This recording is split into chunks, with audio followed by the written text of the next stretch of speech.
Welcome to Candor TV. I'm Vaishali Jain. We're excited to have Kim Scott join us today. Kim earned her stripes as a successful leader at Google and also worked at Apple. And she's the best-selling author of Radical Candor, a new approach to effective management. And she's here to tell us more. Kim, thank you so much for joining us today. It's great to have you here. Great to be here. Thanks so much for having me. Tell us why you decided to write this book.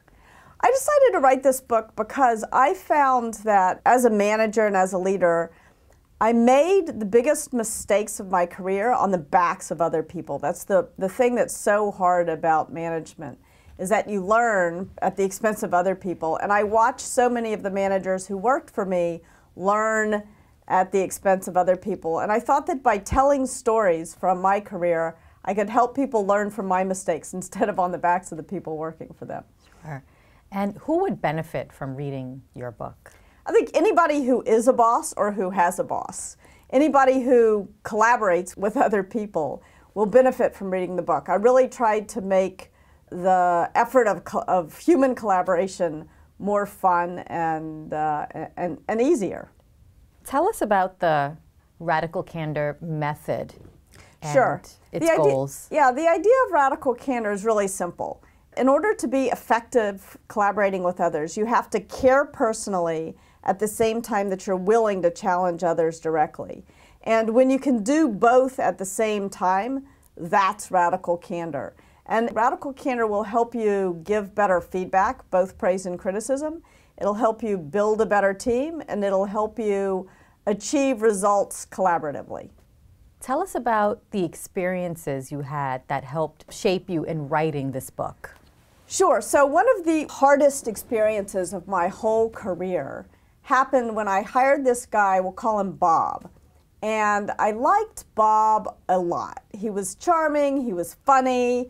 For example, we were doing one of those management offsites and playing one of those ridiculous, time-consuming games that you play to get to know each other. And everybody hates those things, and yet nobody dares say it.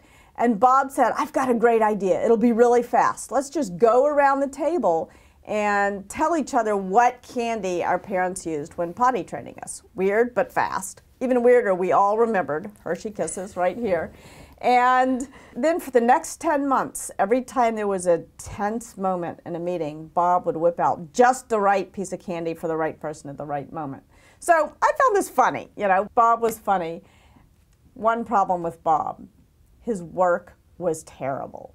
I learned later the problem was that he was smoking pot in the bathroom, right? So maybe that explains all the candy. But anyway, I didn't know that at the time.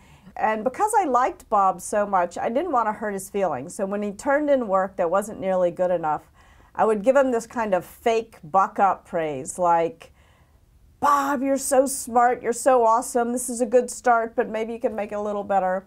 And I never told him clearly that his work wasn't nearly good enough. And this went on for 10 months, and eventually the inevitable happened. And I realized that if I didn't fire Bob, I was going to lose half my team. And when I sat down to have the conversation with Bob that I should have had 10 months ago, when I finished, he kind of pushed the chair back, and he looked at me right in the eye, and he said, "Why didn't you tell me?" And as that question is rolling around in my head with no very good answer, he says to me, "Why didn't anybody tell me? I thought you all cared about me." And it was really in that moment that I realized that I had made 6 big mistakes. I had failed to solicit praise or criticism from Bob. Maybe I was doing something that was driving him so crazy it was forcing him to toke up in the bathroom, right? I had also failed to give Bob praise that was real and meaningful. The kind of praise I gave Bob was basically just a head fake or an ego salve. And I had failed to tell Bob when his work wasn't nearly good enough. And probably worst of all, I had failed to create a climate in which everybody would tell Bob what was really good and when he was going off the rails. And because I had failed in these 6 important ways, I'm now having to fire Bob because of it.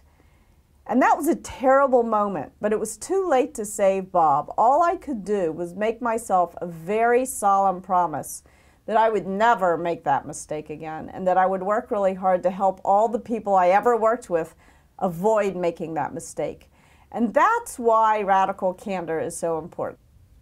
Tell us about the 4 quadrants you lay out to help bosses with this.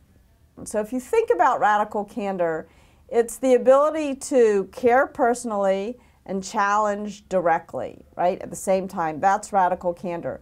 The most common mistake that people make at work is to care personally. They do care. Most people are actually really nice people. But because they're worried about hurting somebody's feelings, they fail to challenge directly. And I call that mistake ruinous empathy. And one of the things that the radical candor framework can help you do is avoid ruinous empathy. Now, of course, there's another mistake that people make, and that mistake is to challenge directly, but to fail to show you care personally. That's not the mistake I've made with Bob, but I've made this mistake, and that I call obnoxious aggression. And of course, there's also the mistake that people make, which is the worst of all, when they neither challenge nor care, and that I call manipulative insincerity. You've had experiences at different organizations, including Apple and Google. Is this where some of these incidences happened? Yes, I was lucky to have really great examples and great mentors at both, and great bosses at both Google and Apple. And I learned a lot about radical candor at both of those companies. Tell us about the experience that you had after giving a presentation to Google CEO and founders about the performance of AdSense. Shortly after I joined Google, I was working for Sheryl Sandberg, and she said, you've got to go and give a presentation to Google's founders, Larry and Sergey, and to Google's CEO, Eric Schmidt. And when I walked into the room to give the presentation, there is Larry in this blue spandex sort of, I don't know what it was made out of, but this sort of blue unitard, sort of like Mork and Mindy, you know. And he's on a treadmill in the corner of the room. And Eric is so focused on his email, it's like his brain is plugged into his computer. And I think, how am I going to get these people's attention? Like any normal person, I felt a little nervous. And I was lucky, though, because the business was on fire. And when I said how many new customers, I was at that time leading AdSense online sales and operations. When I said how many new customers we had added, to the extent you can come to a screeching halt on a treadmill, Sergey came to a screeching halt, and Eric pulls his head up out of his computer, and he says, what do you need? What resources do you need to keep this going? Do you need more engineers? Do you need marketing dollars? So, you know, I felt like the meeting had gone pretty well. In fact, I felt like a genius, if I'm honest. And so as I'm leaving the meeting, I'm expecting kind of a high five from my boss, Sheryl Sandberg. And instead she says to me, why don't you walk back to my office with me? And I think, oh boy, now I'm going to hear about something I did wrong. I don't know what it is. And Sheryl starts by telling me the things that went well in the meeting, and not in a feedback sandwich kind of way, but I actually learned something. Some stuff I didn't know was working. But of course, that wasn't what I wanted to hear. What I wanted to hear was what I had done wrong. And so eventually Sheryl says to me as we're walking, she says, you said a lot in there. Were you aware of it? And I kind of breathe a huge sigh of relief, thinking if that's all I did wrong, it's no big deal. And I kind of say, yeah, I know, it's a verbal tic, no big deal, really. And then she said, I know a really good speech coach, and Google would pay for it. Do you want an introduction? And I sort of said, no, didn't you hear about all those new customers? I'm busy. And I don't need a speech coach. And Sheryl stops. She looks at me directly in the eye, and she said, I can see when you do that thing with your hand that I'm going to have to be a lot more direct with you. When you say every third word, it makes you sound stupid. Now she's got my full attention. Now some people would say that it was mean of Sheryl to say I sounded stupid, but it was actually the kindest thing she could have done for me at that moment in my career. And if she was talking to somebody else, she wouldn't have had to go that far out on the challenge directly axis, right? On the challenge directly dimension of radical candor. Because I'm kind of bullheaded. I don't always listen that well. So, and she knew, she could tell from my body language that she was going to have to say it much more clearly in order to get through to me. And if she hadn't said it to me just that clearly, then I wouldn't have gone to see the speech coach. And when I did go see the speech coach, I realized she wasn't exaggerating. I really did say every third word. And the weird thing about this was that I had been giving presentations for 15 years. I had raised $35 million for a startup I had done, giving presentations. I thought I was pretty good at it. In all those 15 years, nobody had ever held up a mirror and told me I had this problem. And that was amazing. It was like I had been walking around for my entire career with a giant hunk of spinach between my teeth, and nobody had done me the courtesy of telling me. And it really made me think, why is this so rare? Why is it so rare that someone would just tell me when I'm screwing up? And I realized if you think about each dimension in turn, if you think about care personally and you think about challenge directly, I think the thing that makes it rare for so many people to care personally is not because they're bad people. Nobody starts their career out thinking, I don't care about people, so I'm going to be a great leader, right? What happens is around the time we're 18, 19, 20 years old, we get our first job. We're at that moment in our lives when our personas are beginning to solidify, but our egos are still very fragile. And right at that crucial moment, we're told, be professional. And for an awful lot of people, that sort of means leave your emotions, leave who you really are, leave your humanity at home, leave the best part of yourself at home and come to work as half a person or something, right? And that's terrible. So one of the things I learned from Cheryl at Google is you've got to be more than just professional. That's very different than being unprofessional. You've got to bring your whole self to work. And so that's the sort of care personally dimension. On the challenge directly dimension, it begins when we're even younger. It begins when we're 18 months old. As soon as we learn to speak, most of us have parents who tell us some version of, if you don't have anything nice to say, don't say it at all. Now that you're at work and you're collaborating with others, or if you're a leader especially, it's your job to say it.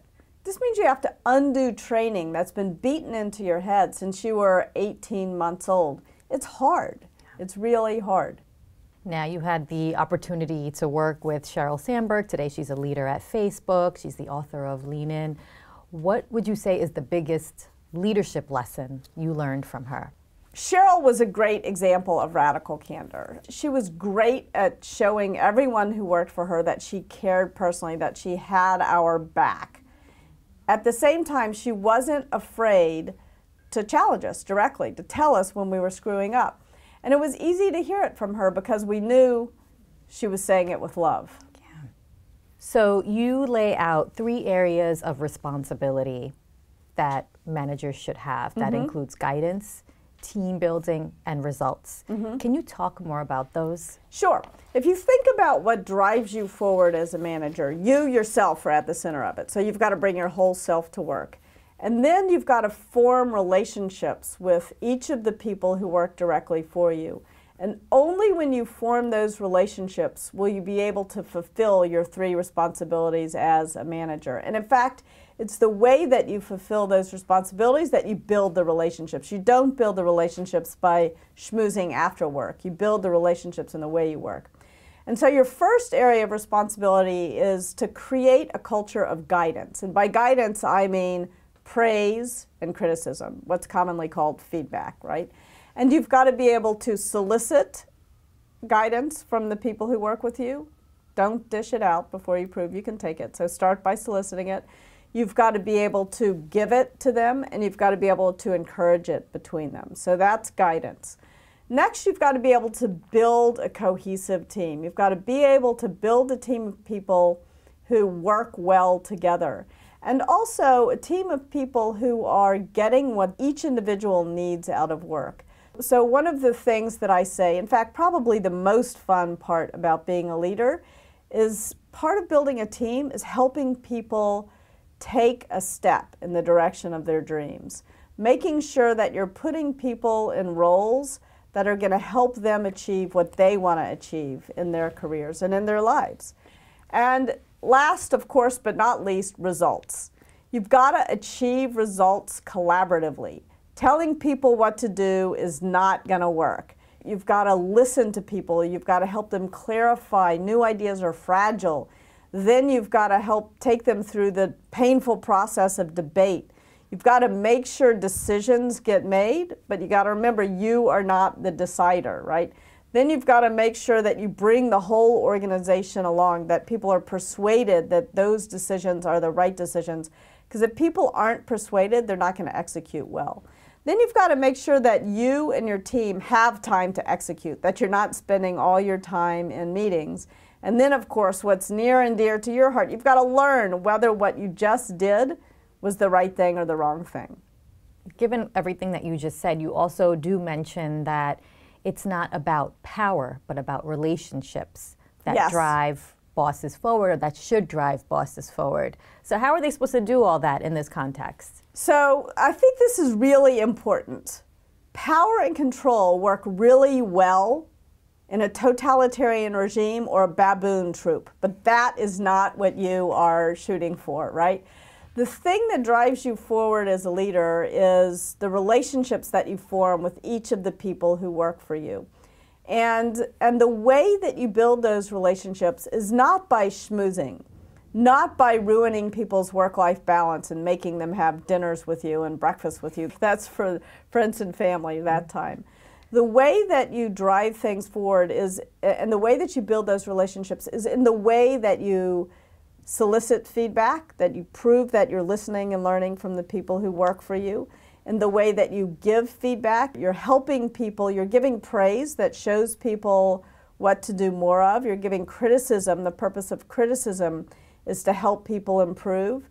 And you're encouraging a culture in which everybody is giving each other feedback, in which there's enough trust in the organization that feedback is well received. In the way you build a team, you're not providing purpose. You are understanding with each person who works for you what gives meaning to them, to that individual in their work. And you're understanding that context. You're helping give people the projects and the roles that are going to be most meaningful to them. And that's what a big part of what creates a cohesive team. And the way that you achieve results collaboratively, when you're building relationships with people, you're not going to try to tell them what to do. You're going to understand what they want to do. You're going to listen to their ideas, and you're going to help them figure out which ones are worth pursuing and are going to be the most impactful for them and for the whole team. Now, one of the key areas or elements that you lay out is guidance or feedback. How is it that managers can provide feedback is helpful and beneficial for the person that you're giving feedback to? Yes, well, let's remember that part of giving feedback is starting by soliciting it. So once again, don't dish it out until you prove you can take it. And there really are 4 important things to remember when you're soliciting feedback. The first is you want to make sure that you have a question that you feel comfortable asking, right? So a go-to question. So one that I used to ask, you don't want to ask it every day, but with some regularity, is there anything I could do or stop doing that would make it easier to work with me? But if that doesn't fall trippingly off your tongue, a friend of mine, Krista Quarles, who's the CEO of OpenTable, used to ask her people, tell me why I'm smoking crack here, right? So you can say it any way you want to say it, but you've got to ask people to criticize, you've got to invite people to criticize you as a leader. And second of all, having asked the question, you've got to embrace the discomfort. Nobody wants to criticize their boss, let's face it. And so you've got to make it more uncomfortable for them to be silent than to tell you what's on their mind. And the simplest way to do this is just to shut up and count to 6 in your head. 6 is a long time. Almost nobody can endure that kind of silence. They will tell you something, usually, if you can remain silent for that long. Now, once you've dragged somebody out on a limb, they've told you something, what you need to do next is listen with the intent to understand. So third step, listen with the intent to understand, not to respond. Don't get defensive. Just make sure that you look, even if you disagree overall with what they're saying, make sure that you listen for that 5% for something you can agree with in what they said. And then without judging, without defending yourself, just try to repeat back to them what you think you heard. Just so I make sure I understand. What I heard you say is blah, blah, blah, blah, blah, blah. So you want to make sure that you understand. And then fourth, you've got to reward the candor. It's much easier if you agree than if you disagree with the feedback. If you agree with the feedback, fix the problem and be very visible in fixing the problem. Because you told me this, I fixed it. And like tell the whole team, be sort of theatrical about it. If you disagree with the feedback, come back in a day, the next day, and say, look, this is the part of what you said that I agree with, but I feel like I owe you a fuller explanation about why I disagree with what you said, but I'm grateful to you for telling me. So you don't have to always agree with, there's a time and a place to reject feedback that you get from somebody, but you've got to do it with respect and not with defensiveness. So that's soliciting feedback. Tell us how you provide radically candid praise and criticism. Once you've mastered soliciting feedback, next focus on giving praise. Now, both praise and criticism should show that you care personally. So don't think that praise is caring personally and criticism is challenging directly. No, both praise and criticism need to hit both dimensions at the same time. And the reason to focus on praise is because there's a lot of good stuff going on in your organization, and when you focus on it, you show people what to do more of, and that's really important. And then, having focused on the good stuff first, now it's time to start to offer some criticism. And for both praise and criticism, there's sort of 6 things to keep in mind. You want to make sure that you offer it in the spirit of helpfulness. You're helping somebody either continue good work or fix a problem. You want to offer it humbly. There's a reason why I call it candor. If you call it truth, there's not a lot of humility in the truth. If I say to you, I'm going to tell you the truth, it sort of implies like I know what's right and I'm not really receptive to your counter opinion, right? And the reason why I say challenge directly is because you want to offer a challenge, right? Which means you expect a reciprocal challenge. Feedback should never be compared to a duel, but if you challenge someone to a duel, you don't expect them to lie down and die. You expect them to shoot back, right? So expect a response. Don't expect people to always agree with your feedback, praise or criticism. Maybe you're praising the wrong thing, right? Be open to that. Next, you want to offer both praise and criticism immediately. Especially with criticism, don't bottle it up. It kind of goes toxic if you bottle it up. With praise, if something went well, you want people to repeat it, like tell them right away.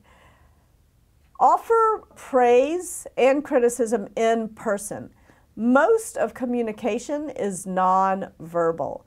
And so if you offer it over the phone or worse yet in email or text, you're not going to see how somebody reacts. Feedback gets measured not at your mouth, but at the other person's ear. And you won't be able to see how they're reacting if you don't offer it in person. But don't give feedback in your one-on-one meetings.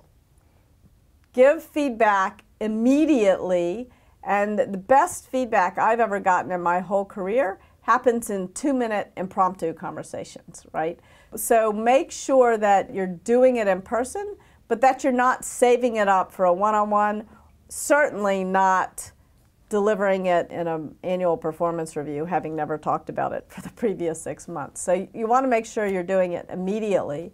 You also want to praise in public. You want to criticize in private. And you want to make sure your feedback is not about somebody's personality, right? Personality is really difficult to change. The reason to give somebody feedback is so that they can change something. And so make sure it's about behavior or work, that's something that's changeable or repeatable in the case of praise. So again, the best feedback is delivered in 2-minute impromptu conversations. If you see something in a meeting, grab the person right after the meeting.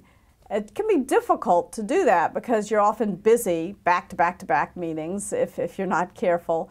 make sure that you leave, either you got to leave some slack time in your schedule, or you just have to be willing to be late to the next meeting. A big part of your job is feedback. There's no point in scheduling these half-an-hour long conversations, but you do sometimes have to just make a little space for the feedback in your schedule. You also talk about manipulatively insincere guidance and praise. Tell us about those two ideas. So manipulative insincerity is where you neither show that you care personally, nor do you challenge directly. And often, manipulatively insincere praise and criticism are indistinguishable. So this is where, for example, let's say that you see a colleague walk out of the restroom with their fly down. So if you don't tell the person, not because you're worried about their feelings, but because you're worried about your own reputation, you're worried that that person won't like you if you tell them their fly is down or something. So you don't tell them, but then you tell the next 10 people, you whisper to the next 10 people you see, did you see Jack's fly is down, right? That is manipulative insincerity. So you're not telling the person about the problem, but you're telling everybody else about the problem. Let's imagine that somebody, you think their work on a particular project was not very good, but you know that you're going for promotion, and you think if you flatter that person, they're more likely to support your promotion. So you tell them the work is, you thought it was great, even though you don't really think it is, because you hope to gain something from that. That's an example of manipulatively insincere praise, although it could be considered criticism too, because the truth is you don't really think it's good. The key to building great teams is to understand how each person's jobs fit into their life's goals. Mm-hmm. Tell us why this is important. It's really important to understand what motivates people at work as well as what they dream of in the future. One of the best leadership techniques I've ever seen in my career was developed by Russ Laraway, my co-founder at Candor, Inc. And what he did with every single manager on his team was he taught them to have career conversations. And the first conversation that he taught people to have seems really simple. It was a basic get-to-know-you conversation. So starting with kindergarten, tell me about your life. And this was a surprisingly powerful technique. Now, of course, you want to be sensitive because some people would rather die than tell their manager about their childhood. But most people are really happy to talk about their childhood. And what you're doing in this conversation is you're looking for key pivots that the person has made over the course of their life, key changes they've made, and you ask why. And from those moments, you deduce what the person really cares about in their career, what motivates a person at work. So, simple example, let's say somebody was a cheerleader and they quit cheerleading and they joined the swim team. In the case of this employee, what Russ learned was that the person was really motivated by seeing results of their work, right? So they were more motivated by sort of the stimulus response. They're very results oriented. And so he knew that he had to put this person in a role where they would see the results of their work immediately, right? So it's really important to understand what motivates each person on your team. Is it learning? Is it travel? Is it adventure? Is it financial independence? Whatever it is, you want to understand what that is and why. And you want to understand it not at an abstract level, but in the context of that person's life. Also, when you have these get-to-know-you conversations, there's very few things you can do that are a better way to begin to establish trust and psychological safety and to show that you care, that you're interested in this person as a full human being, not just as somebody who's doing work on the team. The second conversation that Russ taught people to have was the sort of conversation about somebody's dreams, right? And he would ask them a question, a broad question, because what you want to avoid in these career conversations is, why am I not getting promoted faster? That's never a satisfying conversation.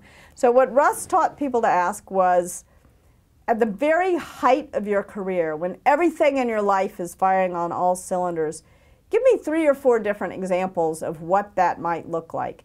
And the reason why he said 3 or 4 different examples is that very few people, like 5% of the world's population, really knows what they want to do when they grow up. And that other 5% confuses the heck out of the rest of us. So you want to give people the opportunity to sort of talk about their dreams writ large. And then when you understand their dreams, you can begin to tease out what are the skills that the person needs to develop in order to take a step in the direction of their dreams. Who are the people that they might meet who would help them take a step in the direction of their dreams? What are the things the person could learn that would help them take a step in the direction of their dreams?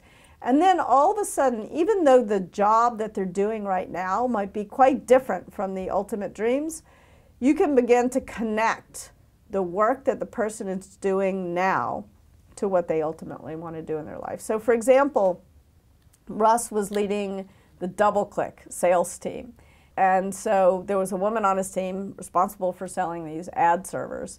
And what she really wanted to do was own and operate a spirulina farm, right? Spirulina is a kind of high-protein algae. Very different than selling. You would think the two are totally unrelated. But as Russ was talking to her about her dreams, it became clear that one of the things she needed to develop, one of the skills she needed to develop, was her management skills. And so now, all of a sudden, this work that she was doing, selling DoubleClick ad servers, was related to what she wanted to do because she was getting great management experience and great management training from Russ. So those two conversations begin to connect what people are doing right now with what they ultimately want to get out of life and what they're really motivated by. And from those two conversations, you can develop a career action plan that is satisfying for people and avoids the usual career conversation, which is all too often at too many companies just about the next promotion and feels sort of demoralizing to a lot of people. Have you seen that this then results in better productivity, employees staying longer? What kinds of things have you seen that it leads to? I think the important thing to remember about these career conversations is that the goal is to develop a better relationship. It's not to make the person stay. Sometimes people will leave as a result of these. And part of your job as a manager is to help people take a step in the direction of their dreams. And that doesn't always mean retention. This is not the Hotel California where you can check in and never leave, right? You want to help people really get what they want out of life. Now, by and large, it does tend to result in retention. But if that's your goal, you're not starting from the right place. The right place is to really improve these relationships with these individuals working directly for you. But what we saw at Google when Russ rolled this out was an incredible, Google measures everything. And so there's this Google Geist survey that went out twice a year. And as measured by the Google Geist survey, after Russ rolled this out, before he rolled it out, people were expecting to not be at the company in 3 years, and that trend was bad and going down, and it totally reversed itself. So people were expecting to stay longer. So it did, in this case, have an impact on retention. And people had a much better feeling about whether their manager cared about them, whether their manager was somebody they wanted to keep working with. And that was important. And the thing that is really hard to measure, but the thing that I have observed, is that people are just happier at work. And that's better. That's a better place to be. You also talk about a traditional talent management system versus a growth talent management system. Can you talk about the differences and how leaders can shift from the traditional to the growth? Yes. I think the problem with most talent management systems is that they tend to measure what they call potential. And the problem with using that potential as the metric is that I don't believe there's any such thing as a low potential human being. So it's just you don't want to put people on your team in the low box, so what's the point? Or maybe you do, and then that's a whole other problem, right? So two dimensions that I like to think about in terms of growth management are one, growth trajectory. And all of us have moments in our careers where we're on a steep growth trajectory and moments on our careers where we're on a more gradual growth trajectory. And there's a lot of reasons to be on a steep growth trajectory or a gradual growth trajectory. Sometimes you're at a point in your life where you're totally focused on work and you really want to grow, you're learning super fast, and you're on this super steep growth trajectory, and if you're in the same job in another year, you're going to be frustrated, right? You just want to keep doing the next new thing. There's other times when you've invested a lot of time in your career developing an expertise, and now you're continuing to grow and change and learn, but not at the same rate. There's other times in your career where there's something else going on in your life. Maybe you're caring for a sick relative, maybe you've decided to write a book, but you've got something else going on outside of your job. That means you can still do a great job in your current role, but you're not investing the extra energy to get the next job. And that's great. So people, when they are on a steep growth trajectory, are your source of change and growth on the team. People, when they are on a gradual growth trajectory, are the source of stability. And you need both growth and stability on a team. So you need both types. Now, different teams at different stages need a different ratio, and you've got to figure out what's the right ratio for you at a given point in time. But you need both at any stage of your company or your team. Tell us how you've seen companies like Google and Apple drive collaboration. So telling people what to do doesn't work, right? One of my favorite moments at Google was when I was watching this documentary about the rovers that went to Mars. And Steve Squires, who led the mission to Mars, who built these rovers that went to Mars, said in the documentary, no one knows everything about these robots. No one can say, I know every detail of this. It's 4,000 people have worked on this mission, and no single one of us understands every system. And then he looks at the camera and he says, it's burst the bounds of our brains. And to me, that is the thrill of collaboration. You can do things collectively that you couldn't even dream of doing as an individual. So as he said that, Larry Page turns to me and he says, that really makes you feel like you can accomplish something, doesn't it? And I love that moment because does Larry Page, who founded Google, really need to watch a documentary to feel like he can accomplish something? But it was such a great expression of the thrill of collaboration. Because you're working with these other great people, it's like everybody becomes your mental prosthesis. And you're like the bionic man, better, stronger, faster. And you can do things you couldn't dream of otherwise. You can't possibly achieve that by telling people what to do, right? Because then it would imply that you know the whole system. And so instead of telling people what to do, you have to go through what I call the get stuff done wheel. And so there's several steps, and the key is to move quickly through each step so that you are maximizing the collaboration return and minimizing the collaboration tax, because there is a collaboration tax. So you've got to listen. And then you've got to clarify after you listen to somebody's ideas. New ideas are fragile, and you need to create a safe place where you can nurture them. Having nurtured that new idea, having clarified it, now you've got to subject it to the rock tumbler of debate, right? You need to pound on it and make it better. And having debated something, then you need to decide whether or not you're going to do it or not do it. And usually as a leader, you are not the decider. You've got to push decisions into the facts. You've got to let your team build that decision-making muscle. And having decided, you've got to persuade others. You've got to persuade everybody that wasn't in the first part of the cycle that this is a good idea. And you've got to make sure that you're addressing the emotions on the team, right? And having persuaded people, now you've got to create the time to execute. You've got to make sure you're not spending all your time in that listen, clarify, debate, decide, persuade mode, because people need time to work, including you.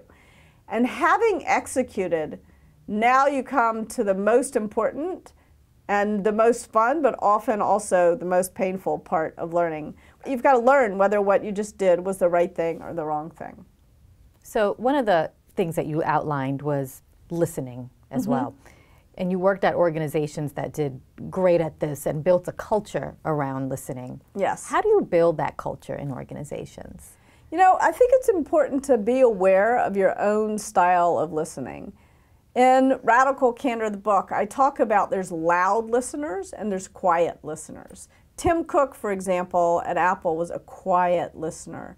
He would really just remain silent and let you talk. Steve Jobs, on the other hand, was a loud listener, right?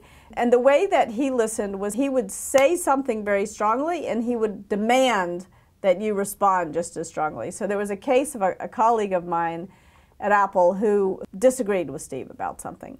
And he eventually just sort of backed down. He's like, well, you're the boss, we'll do it your way. And it emerged that my colleague was right and Steve was wrong on this particular issue. And Steve came charging into the guy's office and was like, why did we do this? And the guy was like, well, because you said so. And Steve said, I was wrong and it was your job to convince me that I was wrong. So that's a great example of loud listening. Next time the guy didn't back down so quickly. And so you've got to understand what your style is and how that's going to work with the people around you. Now, Steve was able to adjust his style, and Tim was able to adjust his style. So it's not like loud listeners have to only hire loud listeners. Steve Jobs and Tim Cook obviously worked very well together. But you've got to be aware of what your style is of listening. I'm more of a loud listener than a quiet listener. And often I found that people tried to insist that I become a quiet listener. And I couldn't. That wasn't going to work for me. So you got to figure out the way you're going to listen. I think one of your best opportunities to really listen to each person who works directly for you is your one-on-one. So make sure in your one-on-one meetings that your employee sets the agenda. You don't set the agenda.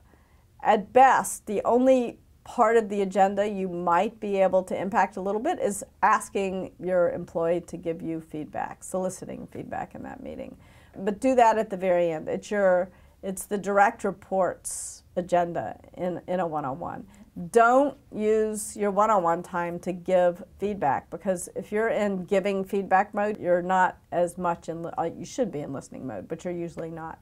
So make sure that you use that one-on-one time to listen to each person who reports directly to you, and to help them clarify and nurture new ideas.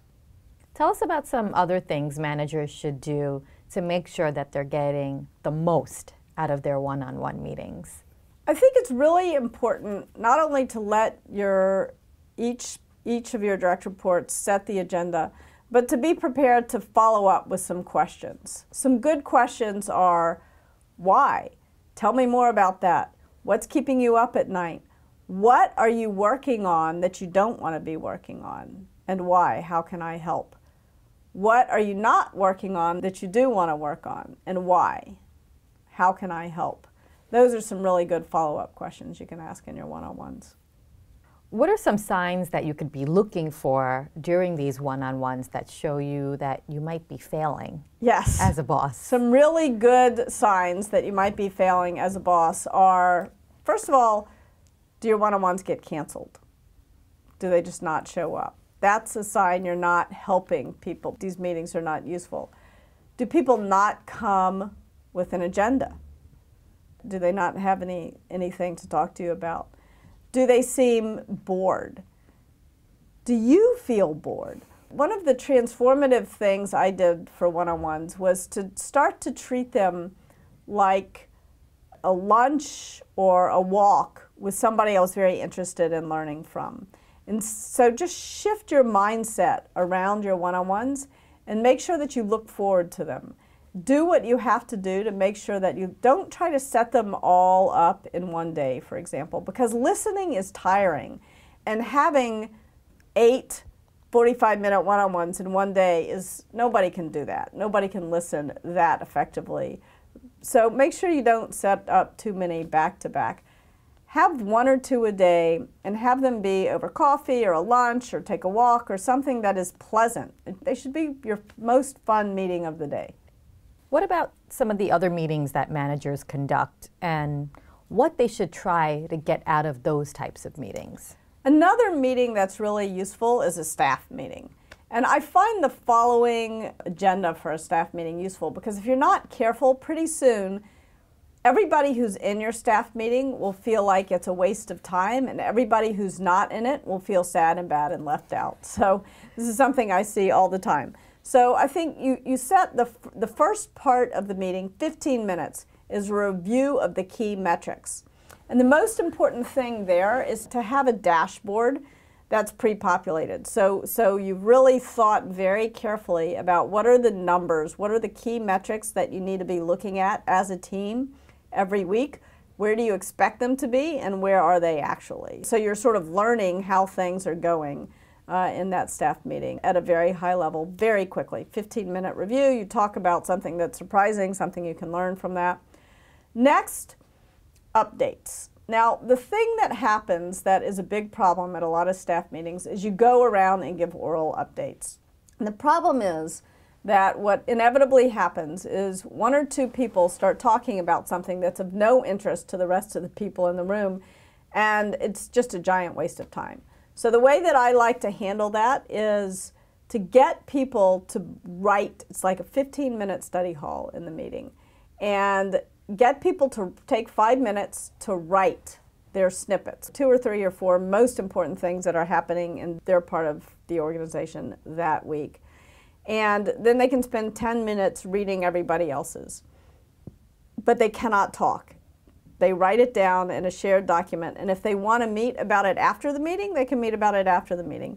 Otherwise, it balloons into the whole meeting, and then the meeting gets longer and longer and longer, and then everybody who's not there feels like they have to be there because there's one thing that they learn out of, it's just terrible. So you want to make sure that that doesn't happen, that the updates don't go on too long. Keep it in writing, keep it 15 minutes. And next, what you need to do is you need to decide what are the most important decisions. Don't make the decisions in your staff meeting because you want to push, especially if you're leading a big organization, if you're a manager of managers, you want to push these decisions out to others. But you want to decide what are the most important 3 decisions we as a team need to make this week, who's going to make them, and have them the decisions get made in a separate decisions meeting. The other thing you want to do is you want to identify what are the most important debates that need to happen on your team that week and who needs to participate. You as the leader of the organization don't need to even participate, let alone make every decision, and you don't need to participate in every single debate, but you do need to make sure that they happen. So you talk about how important it is to build trust with your direct employees. Talk about how you can make those relationships flourish at work and what the art of socializing is in the organization. I think it's really important to realize that when you're building relationships at work, you need to build relationships at work. These relationships are different than friendships. They are still human relationships. But you don't build these relationships by going to movies or having meals or whatnot. You build these relationships in the way that you work together.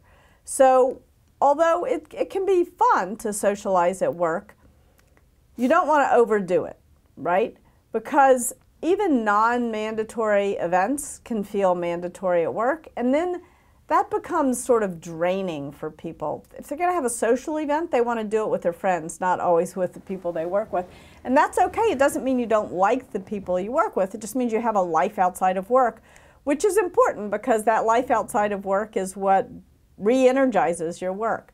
You also want to be, I think, really careful of alcohol at work. I've seen so many disasters happen as a result of too much alcohol at work social events. So especially, I think, with gender issues, like really bad stuff I've seen happen. So be aware that too much alcohol at work is really never a good idea. I think you also want to realize that the way you build these relationships is in how you give the feedback, how you build the team, how you achieve results. It's not in endless dinners and schmoozing, right? It's really important to be open to differences at work. So that if you want to create an organization where people feel like they can bring their whole self to work, it's important to be open to different religions, it's important to be open to different political points of view, but it's also important not to be creepily intrusive, right? You need to let people be who they want to be. Why does gender bias make radical candor more difficult? So the radical candor method does not have a gender bias, but I think that gender can make radical candor more difficult for both men and women. So for example, if you're a man managing a woman, you're more likely to be ruinously empathetic with her than you are with the men on your team. Not because you're some sort of terrible misogynist, but because you've been taught as a man since you are quite young to pull your punches with women, right? To be more gentle with women. In fact, one of the editor who worked with me on Radical Candor on the book has a great story about this. He said that he was on a company softball team, and a woman on the team started yelling at him because he was throwing the ball so gently to her. And it was causing the team to lose, actually. And so he was chagrined by this. This guy doesn't have a misogynist bone in his body. He's a wonderful guy. But he had just been taught to be more gentle with women. So if feedback is a gift, especially criticism, if you're a man, make sure you are giving the women on your team the same kind of feedback you're giving the men. Make sure that you're going out just as far on the challenge directly axis with the women as with the men. And if you are a woman, I would argue that you're much more likely to get, when you're being radically candid, you're much more likely to be unjustly accused of obnoxious aggression. And when a man is accused of obnoxious aggression, he's going to get called an asshole. When a woman is unjustly accused of obnoxious aggression, she's going to get called a bitch. And I don't have data on this, but one is way more painful than the other from my perspective. The a-hole term is almost a badge of honor. So it's really painful as a woman to be unfairly accused of obnoxious aggression when you're being radically candid. I think the really important advice for women is when this happens to you, don't back off of your willingness to challenge directly. Because as bad as obnoxious aggression is, ruinous empathy and manipulative insincerity are even worse for you and your career and for the results that your team will achieve. So don't back off your willingness to challenge. Instead, make sure that people know that you care personally. Move up on the care personally axis, but don't get dragged too high up on the care personally axis. Virginia Woolf says that the purpose of the female writer is to kill the angel in the house. And what she means by that is there was this Victorian poem about the angel in the house, this woman who has no wants or needs of her own and is happy just to serve the men around her. And that, of course, is ridiculous and an unreasonable expectation to hold any human being to. And unfortunately, I think part of what's happened is that instead of killing the angel in the house, this notion, what we've done is we've just taken the angel out of the house and put her in the office. All too often at work, women get tasked with all the office housework. They also people expect them to spend a lot more time empathizing with problems, to spend time baking cupcakes or whatever. So don't get dragged into being the angel in the office. You'll burn out, you won't get your work done, and you'll just be exhausted and resentful. So make sure that you do show that you care personally, but make sure that you're reasonable. You also talk about the importance of guidance on teams. Can you lay out some tools and techniques, again, to help build this culture of guidance within organizations? Sure. One of the things that I found really simple and really effective to help encourage guidance between people on a team was a technique called whoops the monkey.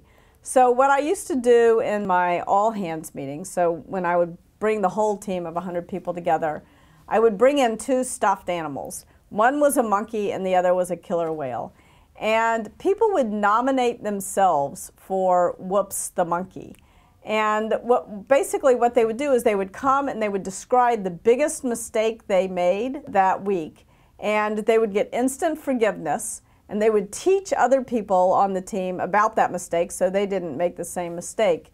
And then the person who made the biggest mistake would get the monkey on their desk for the week. And it sort of made it safer to fail. It made it, rather than criticizing somebody else, by bringing self-criticism to the table, it made everybody see what a gift that criticism could be, how much could be learned from it. When you make a mistake, that's when you learn. And the killer whale, you would nominate other people for the killer whale. And the killer whale represented something amazing that somebody did. And it was just a way to get people to start praising each other publicly, which also built a sort of esprit de corps on the team. Well, Kim, this was great. Thank you so much for joining us today. Oh, thank you. It's great fun. And we'll see you next time on Starter TV.